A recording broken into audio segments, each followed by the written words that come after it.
بالای منزل لیلا کی خطر هاست بچه شرط اول قدمان است که مجنون باشی لیلی لیلی لیلی جان تو بی وفایی چند شده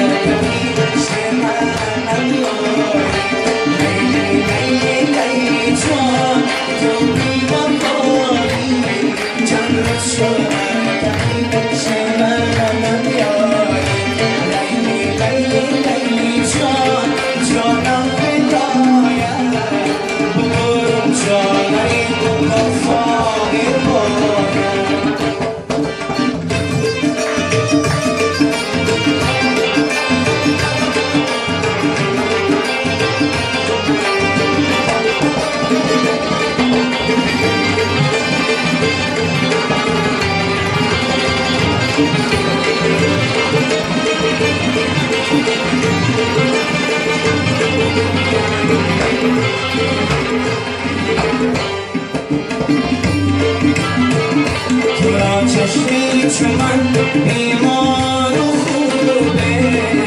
هر آن چشمی زیدم خونبار و خوبه تو را چشمی چمن بیمار و خوبه هر آن چشمی زیدم خونبار و خوبه اگر بختی منی زاری پریشان شود یک لحظه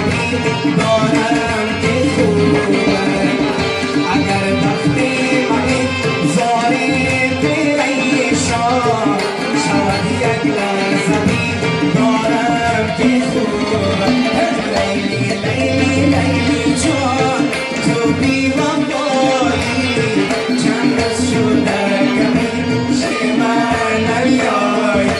لیلی لیلی لیلی جان جانم بداید بگرم چادره تا خواهی باید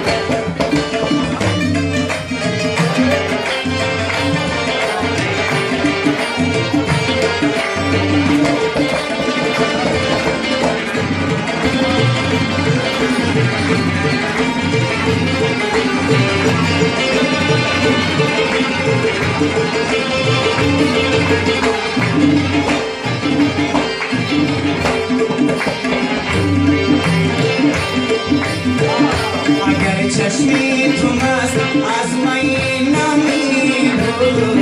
با من ظلمی تو پی در پی نمی‌بود اگر چشمی تو مست از می نمی‌بود با من ظلمی تو پی در پی نمی‌بود نمی‌شد لیلی از مجنون خبردار اگر سوزی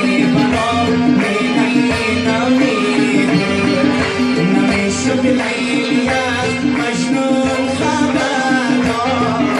اگر سوزی بنا بینی نمید لیلی لیلی لیلی جان تو بی وفایی چند شده کمی شمر نمیایی لیلی لیلی لیلی جان جانم بداید بگرم چادره تا ساکت باید بگرم چادره تا ساکت باید بگرم چادره تا ساکت باید بگرم چادره تا ساکت